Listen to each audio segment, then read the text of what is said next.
All right, so this is a production switch panel installed in a 2015 Plus F-150. This is the 3 rectangular hole design, which accommodates the standard size switches as you see here. This allows you to install those to control additional equipment.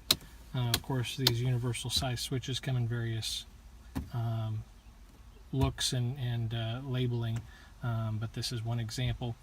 And as you can see, the texture on the production panel is very similar to the texture on the other production parts in the truck. So this gives you that clean OEM look.